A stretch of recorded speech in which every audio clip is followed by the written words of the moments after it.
Youth icons यहाँ पर हैं और सबके करियर पाथ कहीं ना कहीं हमें एक अंदाज़ा तो है कि किस तरीके से क्रिकेटर बना जाता है, किस तरीके से एंटरप्रेन्योर्स बनते हैं, किस तरीके से एक गोल्ड मेडल आप ला सकते हैं चेस में। लेकिन आज युवा पॉलिटिकल करियर्स में भी उतना ही इंटरेस्ट रखता है। तो मैं आपसे सबसे पहले यह पूछना चाहूंगी कि how does one become the CM of Maharashtra?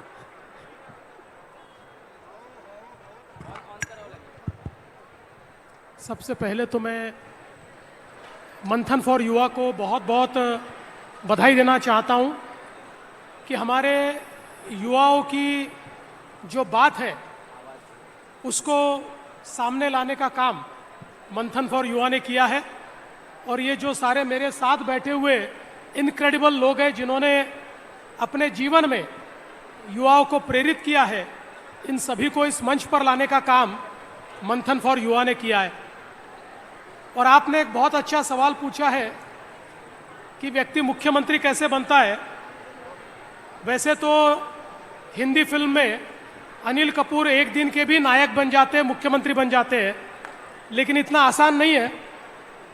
देखिए, इस देश में हमारे संविधान ने लोकतंत्र दिया है और इस लोकतंत्र की खूबी यह है कि जो देवेंद्र फडणवीस कभी ये भी नहीं सोच सकता था कि वो कॉरपोरेटर बनेगा, वो मुख्यमंत्री के पद तक पहुंचा, या गुजरात के रेलवे स्टेशन पर चाय बेचने वाला बच्चा देश का प्रधानमंत्री बन गया। तो ये ताकत भारत के संविधान की ताकत है, ये भारत के जनतंत्र की ताकत है, ये भारत में हमारी युवा शक्ति की ताकत है। और मैं ऐसा मानता हूं कि मेरे लिए भी ये जो सारी जर्नी है, ये बिल्कुल कभी सोची नहीं इस प्रकार की जर्नी है। क्योंकि जब राजनीति में आया तो केवल विचारों से प्रेरित होकर आया था और उस समय जिस विचारों के साथ और जिस पार्टी में काम करता था, लगता नहीं था कभी सत्ता भी आएगी। हम तो ऐसा मानते थे कि अपोजिशन में राजनीति करने के लिए पैदा हुए और रोज आंदोलन करते थे, रोज लड़ाई लड़ते थे। लेकिन पता नहीं जनता ने विश्वास दिखाया और सीढ़ी दर सीढ़ी चढ़ते चढ़ते एक दिन महाराष्ट्र के मुख्यमंत्री का दायित्व मिल गया।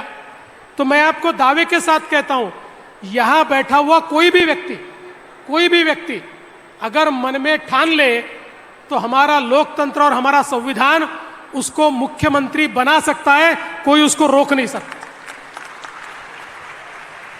सर, जिस तरीके का यूथ है, मैं आपको ये बता सकती हूँ कि बहुत सारे आप लोग यहाँ पे आपके करियर को आए कर रहे हैं। वो चाहते हैं कि वो मुख्यमंत्री बने, आगे जाके प्रधानमंत्री बने। लेकिन जितने भी यहाँ पे आप चाहे कोई भी क्षेत्र उठा लें, बिजनेसमैन उठा लें, क्रिकेटर उठा लें, चेस मेडलिस्ट उठा लें, सब लोग जब सक्सेसफुल होते हैं तो बहुत ज़्यादा प्रेशर झेलते हैं। लेकिन आपसे ज़्यादा कोई और प्रेशर नहीं झेल रहा होगा, बिकॉज आप इतनी सारी रिस्पॉन्सिबिलिटी लेके चल रहे हैं। आप इस प्रेशर को हैंडल कैसे करते हैं? देखिए, पहली बात तो मैं कहना चाहता हूं कि मैं जिस प्रकार से पॉलिटिक्स में आया, तो पॉलिटिक्स ये मेरे लिए कोई मेरा व्यवसाय नहीं है, it is my mission. And I believe कि politics is an instrument for socio economic change, एक ऐसा उपकरण है जो सामाजिक आर्थिक परिवर्तन कर सकता है। और इसलिए मेरी तो जो शुरुआत हुई, मैं 18 साल का था और जिस समय विद्यार्थी परिषद ने तय किया कि हमारे श्रीनगर के लाल चौक पर भारत का तिरंगा फहरता नहीं था और विद्यार्थी परिषद के हम 10,000 लोगों ने तय किया कि हम लोग जाएंगे और लाल चौक पर भारत का तिरंगा फहराएंगे। मैं 18 साल का था, मेरे साथ 30 लोग थे, कोई 16 साल का, कोई 17 साल का, मैं सबसे बड़ा 18 साल का। और ऐसे 10,000 बच्चे हम सारे के सारे जम्मू गए, उधमपुर गए। उधमपुर में जब हमको रोका तो हम लोग पैदल श्रीनगर की ओर गए। उसके बाद हमको मिलिट्री ने रोका, फिर हमको अरेस्ट किया, फिर जम्मू में लाया, फिर हम दिल्ली में आए। दिल्ली में प्रधानमंत्री के आवास का हमने घेराव किया और फिर प्रधानमंत्री जी को हमने झंडा सौंपा कि आप अगर लाल चौक पर हमको झंडा नहीं लगाने देते तो आप जाकर लाल चौक पर झंडा लगाइए। ये बात अलग है कि प्रधानमंत्री उस समय नहीं लगा पाए। और 1992 में आपको याद होगा कि हमारे मुरली मनोहर जोशी जी और मोदी जी इनके नेतृत्व में वापस जाकर हमने लाल चौक पर पहली बार भारत का तिरंगा लहराया।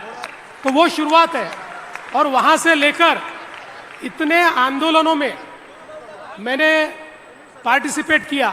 मैं 20 साल का था जिस समय राम जन्मभूमि आंदोलन में मैं प्रयागराज गया, वहां से अयोध्या की तरफ गया, और उस समय एक प्रकार से पहली बार गोली चलती कैसी है मैंने देखी। हमारे ऊपर गोली चली, डंडे बरसे, और बाद में हमको अरेस्ट किया। तो 20 साल की उम्र में सेंट्रल जेल बदायूं में 18 दिन था मैं, 18 दिन सेंट्रल जेल बदायूं में काटे, वापिस आया, लेकिन वापिस उस आंदोलन में गया।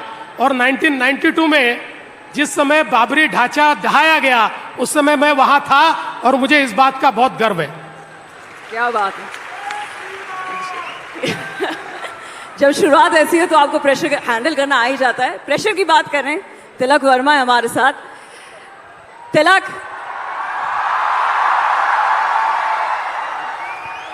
everyone wants to be you, सबको आप बनना है। Everybody wants to become a youth icon like you, लेकिन शायद बहुत कम लोगों को ये नजर आता है कि ऑफ कोर्स इनके पास वो फेम है, जिस तरीके से आप परफॉर्म कर रहे हैं, वो एशिया कप का फाइनल 2025 का कोई नहीं भूलेगा पाकिस्तान के खिलाफ, लेकिन तिलक वर्मा होने का सबसे चैलेंजिंग और सबसे डिफिकल्ट पार्ट क्या है? First of all, Namaste Nagpur. I'm extremely happy to see you all here today, and there are so many young people, so many dreams. So it's important. It's very important to courage to turn those dreams into reality. And ma'am अब बोलना है तो pressure तो बहुत रहता है, जैसा आपने बता रहे थे कि पाकिस्तान के साथ, तो as a same common human being की तरह ही मेरा धड़कन भी एकदम बहुत तेज चल रहा था। तो स्पेशली उस समय मुझे लगता था कि जब 11 लोग खेल रहे थे हम लोग, तो देश के लिए रिप्रेजेंट कर रहे हैं, तो उस समय जो भी जीत आएगा तो हम लोगों के ऊपर ही है। तो उस समय अगर मैं भी प्रेशर फील होता है तो एज ए टीम ने पूरा देश को नीचे किया वैसा होगा। तो मैंने सोच रहा था कि बचपन से जो प्रैक्टिस किया है मैंने, वो ही मन पे मैं ब्रीथिंग करते हुए सोच रहा हूँ कि ये अपॉर्चुनिटी मेरे को बार बार मिलेगा नहीं जो अपने तिरंगा को लेटा सकते हैं। तो वही दिमाग में चल रहा था, और बचपन से बहुत मेहनत की है, तो वो सब चीज़ बस उस समय सोच रहा था, और बाकी सब भगवान ने दिया है। जी बिल्कुल, एक बार जोरदार तालियां प्लीज। लेकिन मेरा सवाल ये था कि तिलक वर्मा होने का सबसे डिफिकल्ट पार्ट क्या है? क्या रिस्पॉन्सिबिलिटी आपको डिफिकल्ट लगती है, या फेम डिफिकल्ट लगता है, क्या डिफिकल्ट लगता है? Toughest part is ma'am handling expectations और स्टेइंग कंसिस्टेंट। अभी का वर्ल्ड में कंसिस्टेंसी इज मोस्ट इम्पोर्टेंट। तो उसी साथ ही साथ आप देखें तो जो हम लोग ऑफ द फील्ड करते हैं तो बहुत मेहनत होता है, तो training every day, staying patient, तो जो हम लोग करते रहते हैं उसमें सेटबैक्स भी रहेंगे, क्रिटिसाइज्म भी रहेगा, बहुत कुछ रहेगा। तो बस ये दिखता है कि हम लोगों का रन सक्सेस और अपॉर्चुनिटी दिखता है, मगर उसके पीछे बहुत कुछ रहेगा। तो ये चीज़ मैं बोलना चाहूँ। सर यही सवाल मैं आपसे करना चाहूँगी, सीएम ऑफ महाराष्ट्र होने का सबसे टफ पार्ट क्या है? देखिए, वैसे तो हर दिन टफ है, समय टफ है, क्योंकि हम लोगों को तो हर रोज़ एक नया चैलेंज होता है। लेकिन मैं ऐसा मानता हूं कि लोगों के एस्पिरेशंस को आपको मैनेज करना है। हर व्यक्ति का कोई ना कोई एस्पिरेशन है जो वो आपकी तरफ देख रहा है, और वो चाह रहा है कि आप उसके एस्पिरेशन को पूरा करें।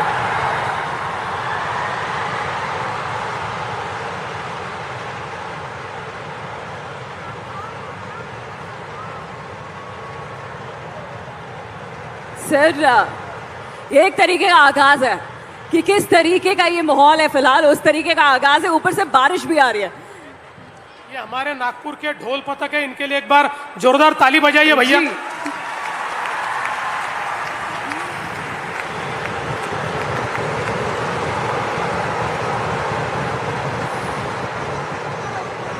ये एक माहौल बनते जा रहा है, तो इसलिए मैं सवाल थोड़े कम करूंगी, लेकिन सबसे पहले मैं of course Kiran Shah sir से एक सवाल करना चाहूंगी। सर गो जीरो आइसक्रीम एक ऐसा सेक्टर भारत का जो कि काफी स्टेबल था, लेकिन उसे आपने चैलेंज किया।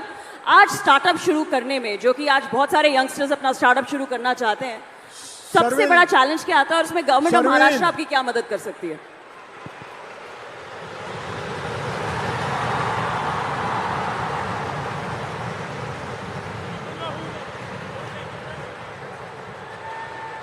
आदरणीय श्री देवेंद्र फडणवीस जी और यहाँ पर उपस्थित सभी लोगों को मेरा नमस्कार।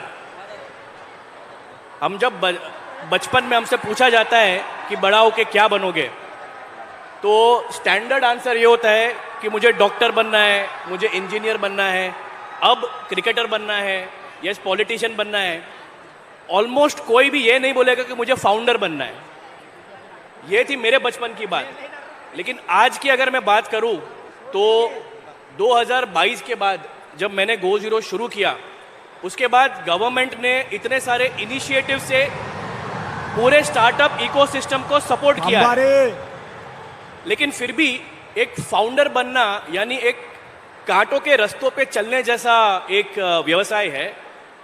स्टैटिस्टिक्स कहता है कि 10 में से 9 स्टार्टअप तो बंद हो जाएंगे, फेल हो जाएंगे। That is the statistics. वो एक ही स्टार्टअप होगा जो बड़ा बनेगा और सस्टेन करेगा। तो इसीलिए स्टार्टअप के लिए पूरे इकोसिस्टम का सपोर्ट तो बहुत ज़रूरी है, लेकिन खासकर जो हमारी गवर्नमेंट है, तो उसके अंदर जो आपका क्वेश्चन है कि एक चीज़, वैसे तो बहुत सारे चीज़ों में सपोर्ट लगेगा, लेकिन अगर आप जो एक चीज़ की बात करोगे तो जो कंप्लायंसेस होते हैं उसके लिए अगर एक सरल और प्रिडिक्टेबल सिस्टम मिले। फाउंडर पहले 5 साल में एक छोटी सी टीम के साथ काम करता है, उसको बहुत सी चीज़ें देखनी होती है, प्रोडक्ट देखना होता है, कस्टमर देखना होता है, बिजनेस देखना होता है। और जैसे जैसे बिजनेस बड़ा होता है या स्केल करता है तो रेगुलेटरी फाइलिंग, कंप्लायंसेस, बहुत सारी चीज़ें होती है। तो उतनी बड़ी टीम नहीं होती है, तो ज़्यादातर ये जिम्मेदारी हम पे आती है। तो ये काफ़ी हद तक सिंप्लीफाई हो गया है।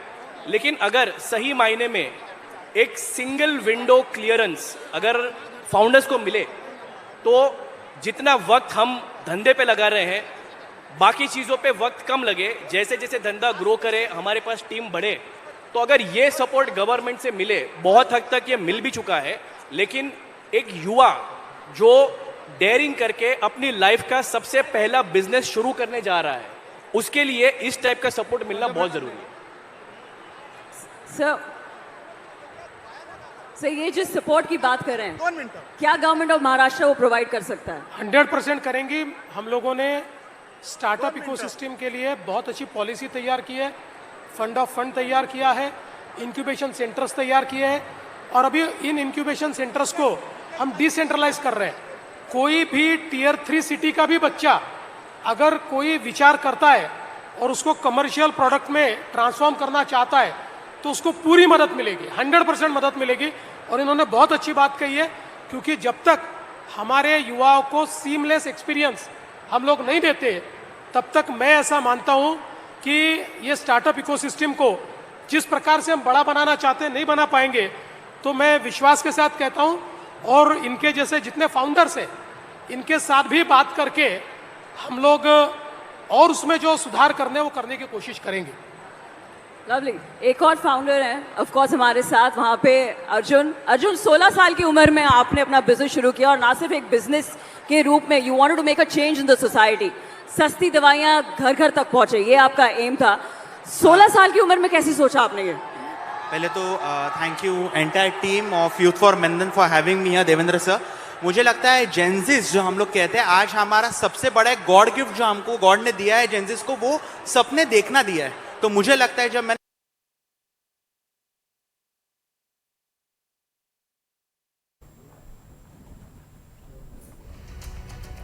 तर नागपुरातील कार्यक्रमात मुख्यमंत्री देवेंद्र फडणवीस हे सहभागी झालेले आहेत। काही वेळात ते थेट युवा तरुणाई जेनझी सोबत संवाद साधणार आहेत।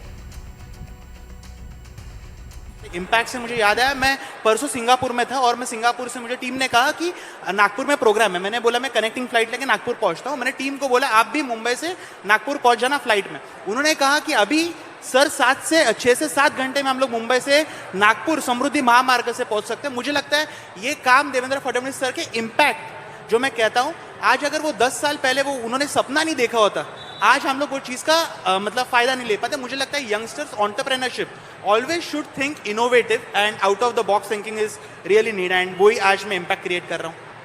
वेरी क्विकली, क्योंकि बारिश आ रही है, आप यंग हैं सर, जितना चार्ज अप हमारा युवा है उतना डिस्ट्रैक्टेड भी है। क्या गवर्नमेंट ऑफ महाराष्ट्र कोई पॉलिसी निकालेगा कि स्क्रीन टाइम बच्चों का थोड़ा कम हो? देखिए, स्क्रीन टाइम तो कम करना ही चाहिए और इसके ऊपर हमको विचार और मंथन तो करना पड़ेगा। निश्चित रूप से उसके ऊपर काफ़ी विचार चल रहा है। बच्चे केवल स्क्रीन पर नहीं, मैदान पर भी दिखे, और मैं तो तिलक जी का इनका उसमें हेल्प लूंगा कि ज़्यादा से ज़्यादा बच्चों को स्क्रीन से मैदान पर बुलाए। हालांकि स्क्रीन पर रहना भी गलत नहीं है, क्योंकि आप जानते हैं अभी जो हमारी ऑरेंज इकोनॉमी है, कंटेंट क्रिएटर्स, ये इतनी बड़ी इकोनॉमी तैयार कर रहे हैं, अर्थव्यवस्था तैयार कर रहे हैं, लेकिन there has to be balance. और इसलिए हमारे गावित जी को देखिए, गावित जी ने जिस प्रकार से मैदान में उतरकर CWG में मेडल प्राप्त किया है, ये हमारे लिए एक इंस्पिरेशन है। ऐसी इंस्पिरेशन को भी हमको लाना पड़ेगा और स्क्रीन टाइम कम करना पड़ेगा। लेकिन अब गावित जी को सवाल पूछने से पहले मैं आपको एक सवाल पूछना चाहता हूं। You are also youth icon, और आपने एक बहुत बड़ा फैसला लिया था जिस समय बांग्लादेश के अंदर आपको निमंत्रित किया गया था प्रीमियर लीग के लिए, और एक बड़ा फैसला आपने लिया और आपने तय किया कि जिस प्रकार से वहां पर हमारी कम्युनिटीज के साथ व्यवहार हो रहा है, आप नहीं जाएंगे, और आपने एक प्रकार से अपनी देशभक्ति दिखाते हुए उस इवेंट को बायकॉट किया था। तो मैं आपको पूछना चाहता हूं कि आपके मन में उस समय क्या था और आप आज क्या फील करती है? सर देखिए, मैं एक आर्मी बैकग्राउंड से आती हूँ, तो मुझे इसके अलावा कुछ समझ नहीं आता कि देश के ऊपर और क्या हो सकता है। देश के ऊपर क्रिकेट से मैं बहुत ज़्यादा प्रेम करती हूँ। तिलक भी आपको बताएंगे क्रिकेट ने हमको कितना कुछ दिया है, लेकिन जितना हम प्रेम क्रिकेट से करते हैं उससे कई ज़्यादा प्रेम हम अब देश के लिए करते हैं। एक ऐसा खिलाड़ी नहीं होगा जो बोलेगा कि मुझे खेलने से ज़्यादा देश को रिप्रेजेंट करने में मज़ा आता है। तो अगर देश के खिलाफ कुछ है तो उसके लिए तो हम सबको स्टैंड लेना चाहिए। इतना तो हमारे पेरेंट्स ने हमें सिखाया ही है, तो ये तो करना ही चाहिए। इसीलिए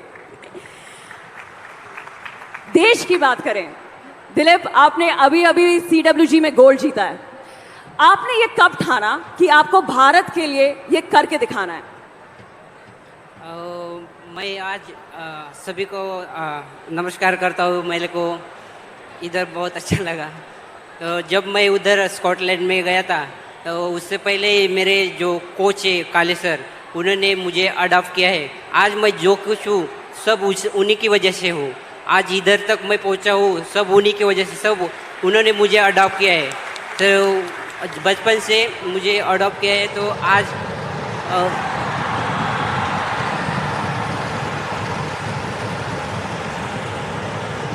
जब मैं कॉमनवेल्थ में गया था तब उधर अपने देश का तिरंगा जब गोल्ड मेडल मैंने जीता तो मुझे बहुत खुशी हुई, और तिरंगा जब उधर लहराया तो मुझे बहुत अच्छा लगा। Thank you so much Dilip, हमें बहुत अच्छा लगा। CWG गोल्ड हमें हमेशा याद रहेगा। सर बारिश आ रही है, वो जो ढोल ताशा है उसकी वजह से जितनी भी युवाएं देखिए, यहाँ पर... ये ढोल ताशा का एक रिकॉर्ड होने वाला है, इसलिए हम लोग उनको मौका दे। बारिश में वो रिकॉर्ड नहीं कर पाएंगे। अभी अभी मुझे बताया रितेश ने कि एक नया Guinness book of record, world record में इनका रिकॉर्ड आने वाला है, इसलिए मुझे ऐसा लगता है कि let us allow them to play dhol tasha. एक बार जोरदार तालियां for the honourable chief minister Tilak. All right, जिस पल का आपको बेसब्री से इंतजार था वो पल आ चुका है। भारत माता की, भारत माता की, छत्रपति शिवाजी महाराज की जय भवानी। वादक प्रमुख तयार रहा। आता मी सूत्र पुढे रेणू अग्रवाल। एक साथ सावधान, ध्वज प्रणाम।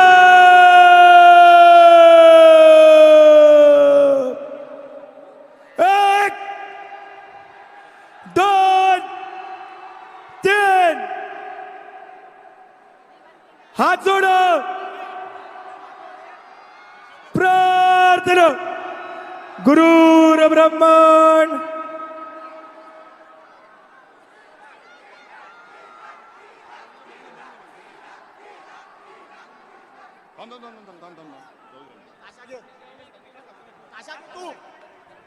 गणपती बाप्पा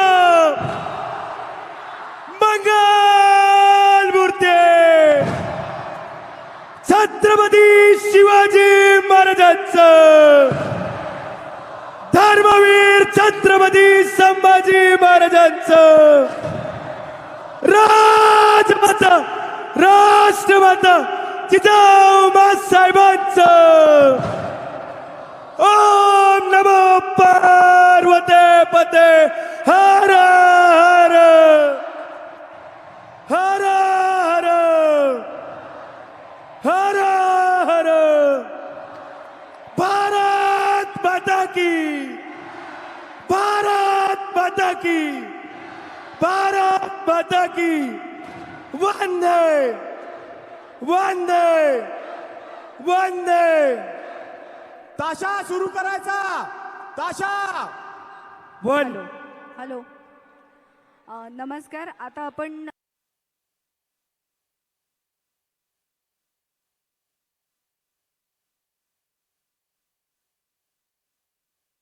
मुख्यमंत्री देवेंद्र फडणवीस यांनी तब्बल 30,000 जेनझींसह संवाद साधलेला आहे, आपले विचार मांडलेले आहेत.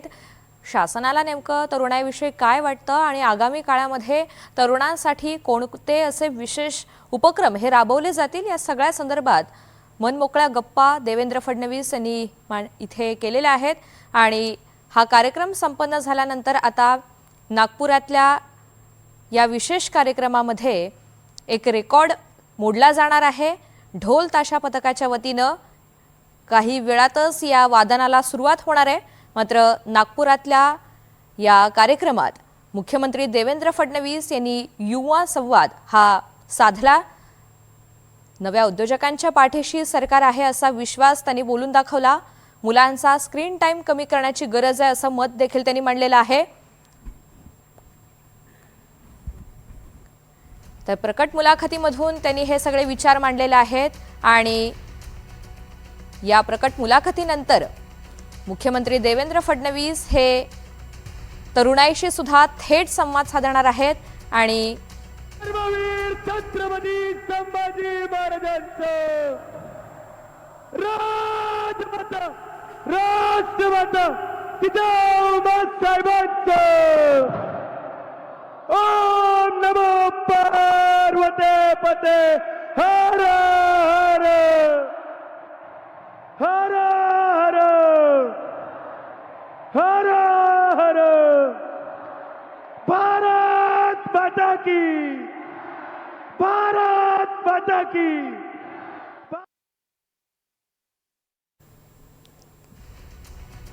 तर ढोल ताशा पथक इथे सज्ज झालेले आहेत आणि एक रेकॉर्ड मोडला जाणार आहे. या विशेष कार्यक्रमाला उपस्थिती आहे राज्याचे मुख्यमंत्री देवेंद्र फडणवीस यांची. काही वेळापूर्वी त्यांची एक प्रकट मुलाखत झालेली आहे ज्यामध्ये विविध मान्यवर हे सहभागी झालेले होते, क्रिकेटर्स सहभागी झालेले होते. आणि यावेळी त्यांनी तरुणाई तसंच स्टार्टअप या सगळ्याविषयी आपले विचार मांडलेले आहेत. मुख्यमंत्री देवेंद्र फडणवीस यांचा आजच्या या विशेष कार्यक्रमातून थेट 30,000 जेनझींसह संवाद देखील होणार आहे. आणि तेव्हा नेमकं काय संबोधन केलं जातं, मुख्यमंत्री देवेंद्र फडणवीस यांना या जेनझीविषयी नेमकं काय वाटतं, सरकारच्या वतीनं आगामी काळात त्यांच्यासाठी नेमक्या कोणत्या उपाययोजना राबवल्या जातील, या सगळ्याविषयी काही वेळात ऐकायला मिळणार आहे. मात्र लोकशाहीची खरी ताकद हीच आहे आणि तरुणाई हा या लोकशाहीचा आवाज आहे असं सुद्धा आजच्या नागपुरातल्या कार्यक्रमामध्ये मुख्यमंत्री देवेंद्र फडणवीस यांनी म्हटलंय. मुख्यमंत्री असता तेव्हा प्रत्येक दिवस हा खरंच आव्हानात्मक असतो असंही त्यांनी सांगितलं. लाल चौकात आम्ही पहिल्यांदा तिरंगा हा फडकवलेला होता आणि आजच्या या राजकारणातील आजपर्यंतचा जो प्रवास आहे त्यामध्ये नेमक्या कोणकोणत्या अडीअडचणी आल्या, मात्र हा प्रवास तितकाच कसा फलदायक ठरला, या सगळ्याविषयी आज गप्पा मारलेल्या आहेत मुख्यमंत्री देवेंद्र फडणवीस यांनी. या प्रकट मुलाखतीनंतर काही वेळा त्यांचा जेनझींसह थेट संवाद होणार आहे. एकंदरीतच गेल्या काही काळापासून आपण पाहतोय, जेव्हापासून दिल्लीमधलं आंदोलन हे उभं राहिलं त्यानंतर आता सगळेच राजकीय पक्ष हे जेनझींच्या बाजूने झुकलेले आहेत आणि जेनझीला आकर्षित करण्यासाठी नेमक्या काय काय गोष्टी केल्या जाऊ शकतात याचा विचार, याचा मंथन प्रत्येक राजकीय पक्षाकडून केलं जात आहे. याचाच प्रत्यय आज आपल्याला नागपुरात सुद्धा पाहायला मिळतोय, कारण जेनझींसाठीचा हा विशेष कार्यक्रम आयोजित करण्यात आलेला आहे आणि त्यामध्ये मुख्यमंत्री देवेंद्र फडणवीस सहभागी होऊन आपले विचार थेट जेनझींसमोर मांडणार आहेत. 30,000 जेनझी या कार्यक्रमामध्ये सहभागी होत आहेत. काही वेळापूर्वी या कार्यक्रमाची सुरुवात होत असताना एक प्रकट मुलाखत देखील झाली आणि या पॅनलमध्ये बोलत असताना तरुणाईविषयी नेमकं काय मुख्यमंत्र्यांना वाटतं हे त्यांनी सांगितलेलं आहे. मुलांचा स्क्रीन टाईम कमी करायला हवा आणि त्यांना मैदानाशी जास्तीत जास्त कसं जोडलं जाऊ शकतं, त्यांना मैदानापर्यंत आणण्यासाठीचे प्रयत्न पालकांना, सरकार म्हणून आम्हाला नेमकं काय काय करावं लागेल याचा निश्चितच आगामी काळात विचार केला जाईल, असं सुद्धा मुख्यमंत्री देवेंद्र फडणवीस यांनी सांगितलेलं आहे. रेशीमबाग मैदानामध्ये हा विशेष कार्यक्रम होतोय आणि या नागपुरातल्या कार्यक्रमासाठी जेनझींची मोठ्या संख्येनं उपस्थिती आपल्याला पाहायला मिळतेय. या मुलाखतीच्या कार्यक्रमानंतर आता एक रेकॉर्ड तोडला जातोय, जिथे ढोल ताशा पथकं ही सहभागी झालेली आहेत आणि या रेशीमबागच्या मैदानावर त्यांची उपस्थिती आहे. ढोल ताशाचं वादन करून रेकॉर्ड मोडण्याचा या पथकांचा प्रयत्न आहे.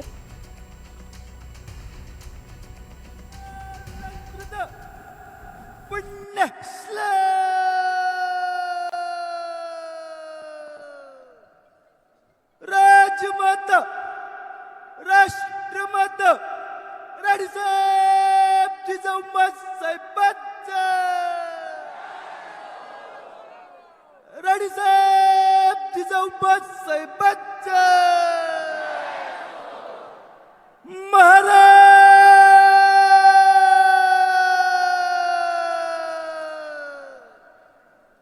गणपती, गजपती, अश्वपती,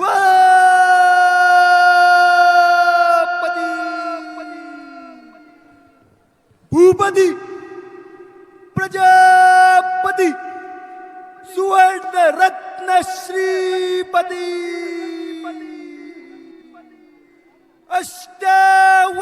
अष्टावतार जागृत, अष्टप्रधान वेष्टित, न्याय अलंकार मंडित,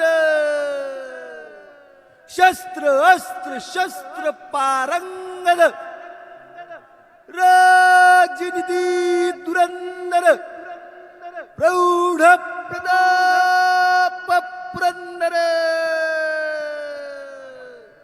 क्षत्रिय कुलावत्य, हिंदवी स्वराज्य संस्थापक, मुघल दल संवारक, महाराजाधिराज, राजा शिवछत्रपती शिवाजी महाराजांचा, राजा शिवछत्रपती शिवाजी महाराजांचा, राजा शिवछत्रपती शिवाजी महाराजांचा, धर्मशास्त्र पंडित ज्ञान खविंद, सर्जा रणधुरंदर, महातेजस्वी, महापराक्रमी, बुद्धिनिष्ठ, चारित्र संपन्न, राष्ट्रकवी, कुलभूषण, शिवपुत्र, धर्मवीर छत्रपती संभाजी महाराजांचा, छत्रपती संभाजी महाराजांचा, छत्रपती संभाजी महाराजांचा. ओम नमः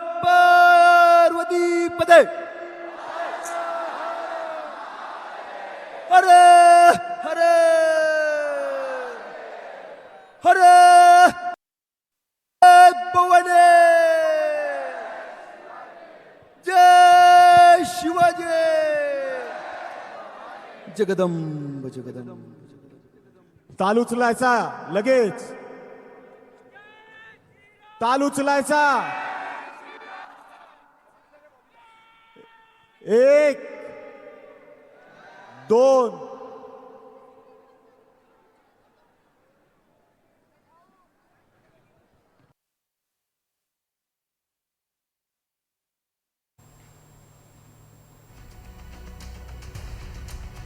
तर तब्बल 4000 ढोल ताशा पथकं हे रेकॉर्ड मोडण्यासाठी सहभागी झालेले आहेत। नागपुरातील रेशीमबाग मैदानामध्ये हा सगळा कार्यक्रम संपन्न होतोय। महावादन या निमित्तानं आपल्याला पाहायला मिळतंय आणि या कार्यक्रमासाठी विशेष उपस्थिती आहे ते राज्याचे मुख्यमंत्री देवेंद्र फडणवीस यांची। त्यांच्या उपस्थितीत हा विश्वविक्रम रचला जातोय। रेशीमबाग मैदानावरती 4000 ढोल ताशांचं महावादन आपण पाहतोय आणि मुख्यमंत्र्यांच्या उपस्थितीत ढोल वादनाचा हा विश्वविक्रम केला जातोय। या वादनाला काही क्षणात सुरुवात होतीये।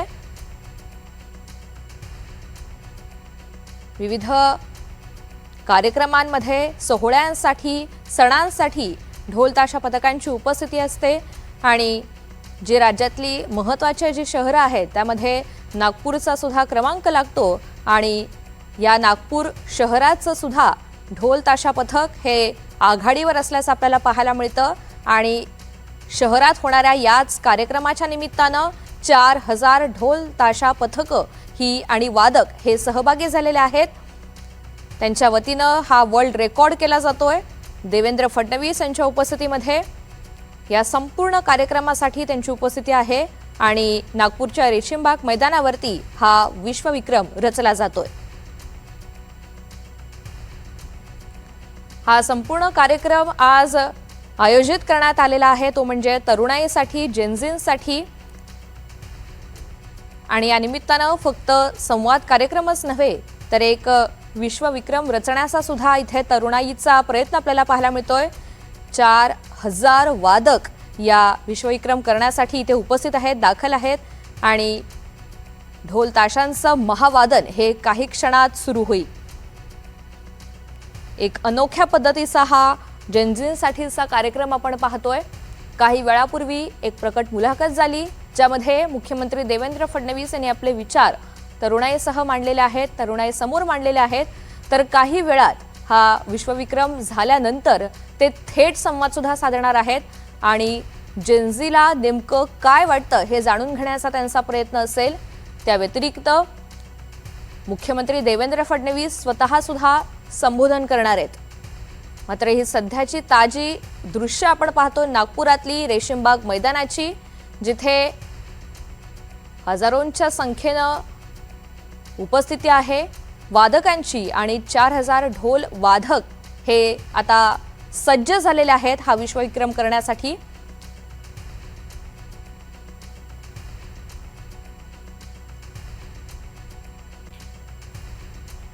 तर काही वेळापूर्वी सुद्धा मुख्यमंत्री देवेंद्र फडणवीस यांनी आपले विचार मांडताना तरुणाईचं भरभरून कौतुक केलेलं आहे आणि आजच्या तरुण पिढीविषयी त्यांना नेमकं काय वाटतं हे त्यांनी मोकळेपणाने सांगितलं। नव्या उद्योजकांच्या पाठीशी सरकार आहे हा विश्वास त्यांनी बोलून दाखवलेला आहे।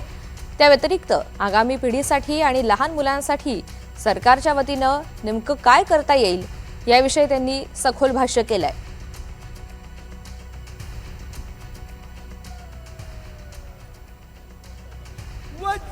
वज्रचूडालंकृत पुण्यश्ला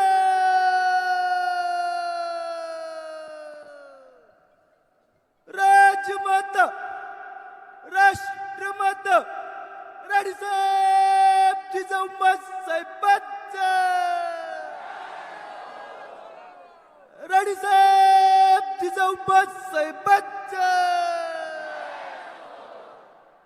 महाराज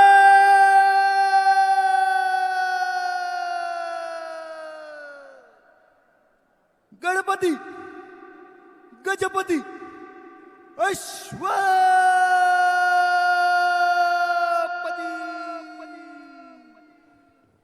भूपती प्रजा छत्रपती सुवर्ण रत्न श्रीपती अष्टावधान जागृत अष्टप्रधान वेष्टित न्यायलंकार पंडित शस्त्र अस्त्र शस्त्र पारंगत राजनीति दुरंदर प्रौढ प्रताप पुरंदर क्षत्रिय कुलावत्य हिंदवी स्वराज्य संस्थापक मुघल दल संवारक महाराजा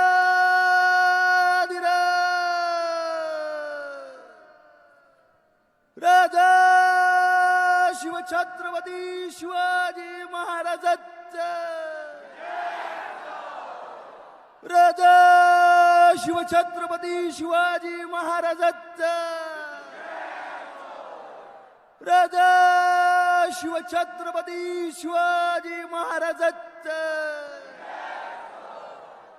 धर्मशास्त्र पंडित ज्ञान खविंद सर्जा रणधुरंदर महातेजस्वी महापराक्रमी बुद्धिनिष्ठ चारित्र संपन्न राष्ट्रकवी कुलभूषण शिवपुत्र धर्मवीर छत्रपती संभाजी महाराजांचा